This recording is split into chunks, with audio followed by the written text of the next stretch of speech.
Ici, vous aurez des vidéos gratuites en anglais, en français et sur l'emploi, pour augmenter vos compétences et immigrer au Canada. Chaque jour, vous aurez des vidéos, avec des règles de grammaire, des articles, des exercices et des conseils à utiliser pendant votre journée bien remplie. Et comme vous les avez, vous pouvez améliorer votre anglais, votre français et vos compétences en recherche d'emploi. En vous inscrivant chez nous, vous pouvez avoir plus d'explications, d'exemples et d'exercices pour vous préparer aux examens internationaux requis pour immigrer au Canada. Vous aurez des modèles et des conseils pour votre recherche d'emploi. En prenant tout cela, vous augmenterez vos chances de bien vous installer au Canada. Consultez le lien de notre site web dans la description ci-dessous de cette vidéo. Vous aurez ces vidéos en partenariat avec Canada Smartmain. Abonnez-vous pour recevoir toutes les vidéos. Vous voulez comprendre et être compris, mais parfois, ce n'est pas si facile. C'est pourquoi vous devez apprendre les 3 éléments de base de la communication, comment travailler avec l'exécuteur, l'action et le récepteur, et c'est ce que vous allez avoir ici. Vous allez voir, 1. Une règle de grammaire, pour savoir-faire, pour dire vos choses. 2. Un texte, pour améliorer votre prononciation. 3. Un exercice, pour consolider vos connaissances. Vous apprendrez à parler et à écouter l'anglais et le français. Vous aurez des vidéos gratuites en anglais et en français, et comment vous installer notamment au Canada. C'est pourquoi il est très important de cliquer sur l'icône cloche pour recevoir les dernières vidéos et de nous abonner. Pour promouvoir notre chaîne, voulez-vous vous débarrasser de vos problèmes de langue? Ici, vous améliorez vos 4 compétences, l'écoute, la lecture, l'écriture et l'expression orale, pour obtenir un score plus élevé aux tests internationaux, pour améliorer vos capacités de carrière, et pour immigrer au Canada, ou dans tout autre pays anglophone ou francophone. Portez une attention particulière à cette vidéo pour savoir comment. 1. Règle de grammaire. Explication de la règle de grammaire. Pluriel des mots composés. Les mots composés posent un problème dans la formation de leur pluriel dans la mesure où il faut savoir quels sont les composants qui se mettent au pluriel. Il n'y a pas de véritable règle, et c'est avant tout le sens qui peut aider à trouver la forme correcte. Les mots variables, dans les noms composés, seuls les noms et les adjectifs peuvent varier et prendre les marques du pluriel. Les verbes et les pronoms sont toujours invariables. Des chauffe-biberons égale des appareils qui chauffent les biberons, des coupe-vents égale des manteaux qui coupent le vent, des années-lumière égale des années de lumière, des safaris photos, égale des safaris pour des photos. Les prépositions et adverbes restent bien entendu invariables, des sans-cœurs, des arrière-pensées, même l'orthographe du singulier peut poser des problèmes. Il est en effet souvent logique de mettre au pluriel un des composants du mot composé, même si le tout est au singulier, un pare-choc, qui part un choc, ou un pare-choc, qui part les chocs, afin d'harmoniser les pluriels des mots composés. Les rectifications de l'orthographe de 1990 proposent de ne mettre le nom au pluriel que si le mot composé est employé au pluriel. Un pare-choc, des pare-chocs, madame, monsieur, mademoiselle, gentilhomme, bonhomme. Et lesquels sont des mots composés qui présentent la particularité de faire varier chacun de leurs composants alors qu'ils s'écrivent en un seul mot. Les autres composés soudés prennent normalement la marque du pluriel en fin de mot. Un échange de bonjours amicaux, bonjour égale mot composé de bon et jour qui sont soudés. Quels curieux bonshommes. Les éléments de composition. Un élément est une sorte de préfixe ou de suffixe, qui est formé à partir d'un mot emprunté, le plus souvent au latin ou au grec, et qui sert à créer de nouveaux mots, micro-tiret, biblio-tiret, tirescope. Généralement, les éléments sont soudés au radical, le mot composé s'écrit en un seul mot. Mais il arrive que l'élément et le radical soient reliés par un trait d'union. Dans tous les cas, l'élément est invariable, des micro-ordinateurs, des anti-inflammatoires, les demi-finales, des semi-remorques. Maintenant, voici la règle de grammaire que vous pouvez utiliser pendant que vous parlez. N'oubliez pas que vous devez avoir les règles de grammaire, la prononciation et le vocabulaire. Pour soutenir votre conversation, j'aimerais pouvoir dire quelques mots gentils et vous calmer. Mais voici le problème, vous devez approfondir votre pratique pour développer vos compétences pour parler.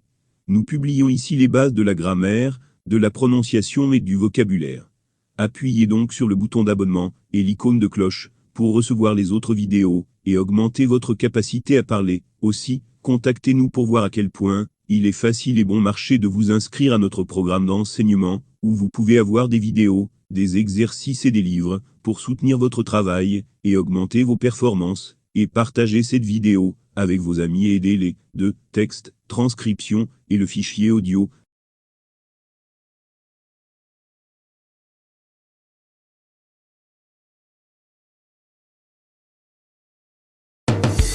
Le mot de l'actualité avec la délégation à la langue française du ministère de la Culture. Yvan Amar. C'était hier une journée d'élection en Allemagne, très préparée, très attendue, très commentée, et pour ce premier tour d'un scrutin qu'on a dit d'abord indécis, ensuite haletant et enfin plein de suspense, on a fini avec deux formations au coude à coude, les sociaux-démocrates et les conservateurs. Alors, l'image qui vient spontanément à l'esprit, c'est celle de deux coureurs qui courent de concert ou de conserve, on peut dire les deux. Aucun ne devance vraiment l'autre. C'est comme si leurs coudes pouvaient se toucher pendant la course. On a même l'idée que cette indécision dure pendant une bonne partie de cette épreuve, pas uniquement à quelques mètres de l'arrivée. Et l'image est transparente. Pourtant, ce n'est pas le premier sens qu'on lui a donné. Au départ, cette expression était davantage associée à la marche qu'à la course, symbolisant plutôt la solidarité, l'action commune, proche en cela d'une autre, se tenir les coudes ou même se serrer les coudes. On voit d'ailleurs que c'est la même image. Dans le cas qui nous intéresse, le sens de l'expression s'est presque retourné. On est dans une situation de concurrence et pas d'entraide. Alors que quand on se serre les coudes, c'est qu'on cède les uns et les autres. Et cette présence du coude, et d'ailleurs d'une allusion à la posture, à la façon de se tenir, se retrouve dans d'autres formules, qui se comprennent par rapport à une représentation du corps en mouvement quand on se déplace. Quand on joue des coudes, c'est qu'on se fraye un chemin dans une foule, en écartant les gêneurs de façon d'ailleurs assez musclée, on taille sa route. Le geste est différent quand on lève le coude. Cela évoque le verre qu'on boit. Et la phrase d'ailleurs peut avoir plusieurs échos. « Oh, hier on a bien levé le coude ». C'est ponctuel, on a bu un peu plus qu'on aurait dû. Mais si on dit de quelqu'un « il lève le coude » sans autre précision, c'est qu'il a l'habitude de le faire. Il a un penchant pour la bouteille, non pas une ébriété d'un soir, mais un alcoolisme installé. Et si le coude qui se lève est bien l'image du verre qu'on vide, l'huile de coude fait penser à autre chose. L'huile de coude, on sait que ça n'existe pas. Si ça existait, qu'est-ce que ça serait ? Ça servirait à lubrifier l'articulation du bras et de l'avant-bras, donc à faciliter l'effort. C'est une évocation du travail manuel, fatigant, parfois difficile, mais en tout cas musculaire. Et on peut terminer avec ce moucher du coude, une habitude qui nous est familière aujourd'hui parce qu'elle fait partie des fameux gestes barrières qu'on nous a recommandé d'adopter pour éviter à l'épidémie de se propager. Mais au départ, la phrase « à la négative » donne étrangement une idée de prétention et de snobisme. Oh, il ne se mouche pas du coude, c'est-à-dire il ne se prend pas pour rien, le roi n'est pas son cousin.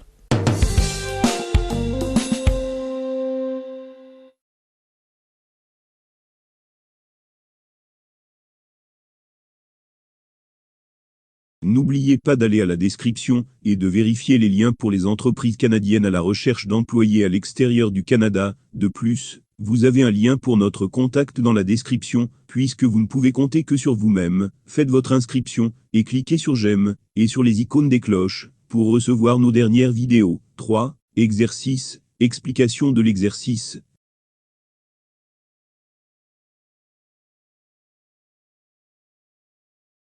Coude, au coude à coude, huile de coude, apprenante, activité 1, le mot dans l'actu, écoutez le début de la chronique jusqu'à 0,28. Quel mot entendez-vous ? C'était hier une journée d'élection en Allemagne, très préparée, très attendue, très commentée, critiquée.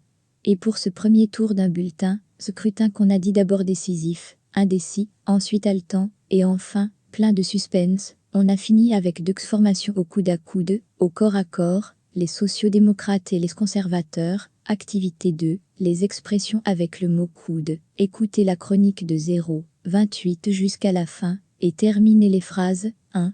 On dit que deux coureurs courent au coude à coude, de concert ou de conserve quand un des coureurs dépasse l'autre, les deux coureurs se tiennent la main, les deux coureurs sont presque à côté. 2.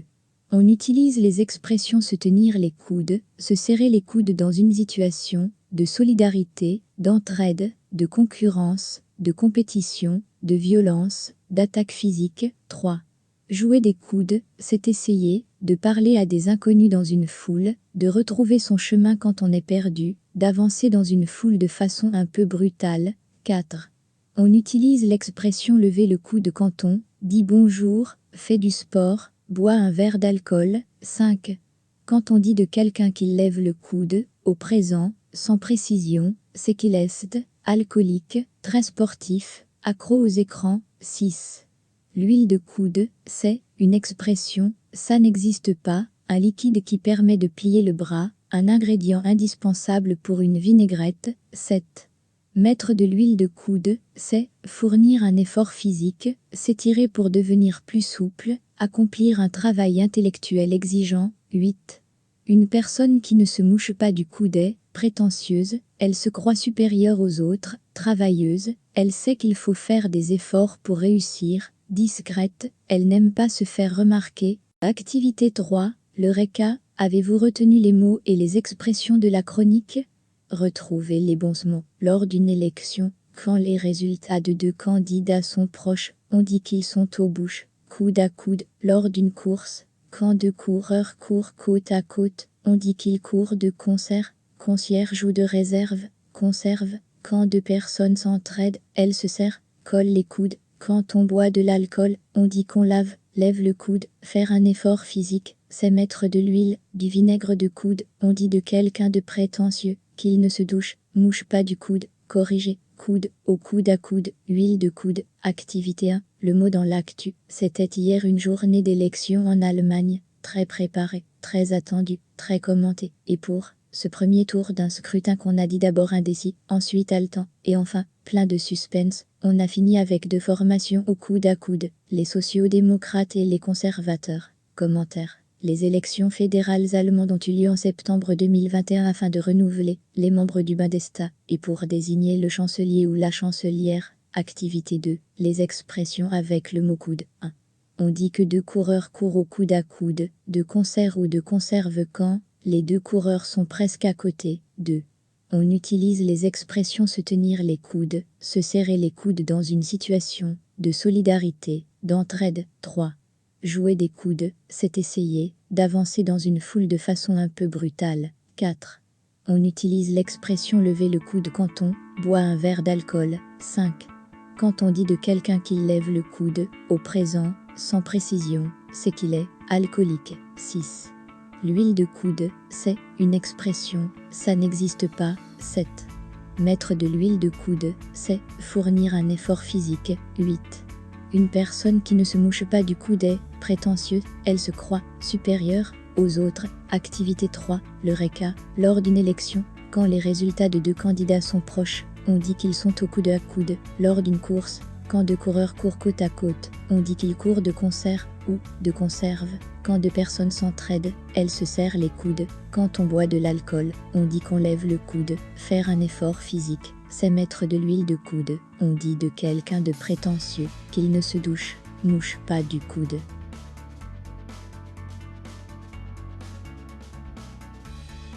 Posez-nous vos questions et bientôt, vous verrez ce que nous avons à dire. Laissez vos commentaires sur cette vidéo, et nous saurons ce que vous aimez, et ce que nous pouvons faire pour mieux vous aider. Merci d'avoir regardé cette vidéo, et soyez sûr que nous serons avec vous dans ce voyage, pour transformer vos rêves en réalité. Continuez, écrivez votre histoire, je te verrai au prochain, au revoir.